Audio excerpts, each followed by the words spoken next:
Okay guys, I wanted to highlight to you something that I noticed started to develop on my tomatoes. You see this here? This here is called blossom and rot. And it is said that this is caused by calcium deficiency. Now it's not necessarily that the soil doesn't have enough calcium, but it's the plant's inability to uptake calcium from the soil.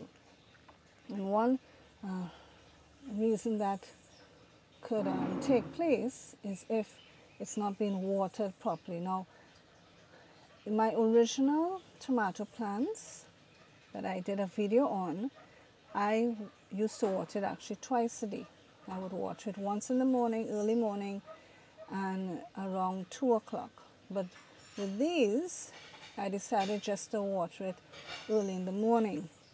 So I don't know if it is because of that why these have started to develop blossom and rot.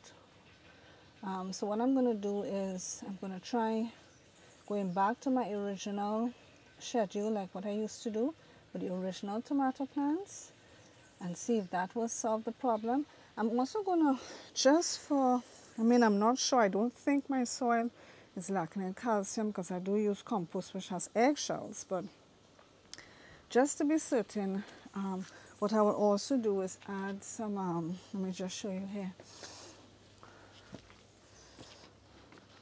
some of this organics, vegetable and tomato granular plant food. I will add that to it and water it in just to cover if it is that my soil is lacking. I'm not going to put much. I'm going to put like maybe a teaspoon. But I'm going to go back to my original watering schedule to see if it solves that problem. So what I'm going to do is cut off this one. Now the thing is, this is still good. The tomato is still good. If it was bigger and it had ripened, I could actually just cut off the bottom and still eat it. But the thing is, it's so young still, and I don't want the plant to have to put, work on putting a lot of energy into this one, given that, it's not so well. So I will cut it off. It's this one I saw it on, and I saw it on this one here. And then I will just try to remedy, like I said, go back to my original watering schedule. I'll put a little bit of that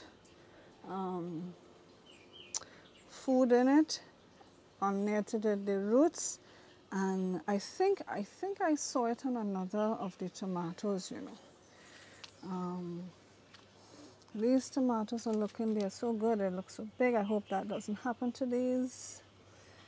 But I want to feel I saw it on this one here. Let me walk over and see. But it is distressing when you see that, because your tomatoes, you're looking forward to having nice tomatoes and you don't expect to see that on it. Did I see any on this one? Yes, there it's on one of these tomatoes. And the thing is, with this one, I did put some mulch here to hold in some moisture. But that plant, I did not put any leaves to act as mulch. So maybe the water is evaporating because these days are so hot. This is the original tomato plants. This one I could see blossom and rot up here. Like I said, because this one, they're dying and I don't really take much care of it. I was just waiting for these tomatoes to ripen to uproot it. But yeah, at least thankfully, these don't have any blossom and rot. But that one that didn't have the mulch does have it. So that's what I will keep you guys posted. I will cut off these two that I noticed the blossom and rot on. I will adjust my watering schedule. Maybe I should mulch this one as well. And I will keep you posted as to if I see any more blossom and rot.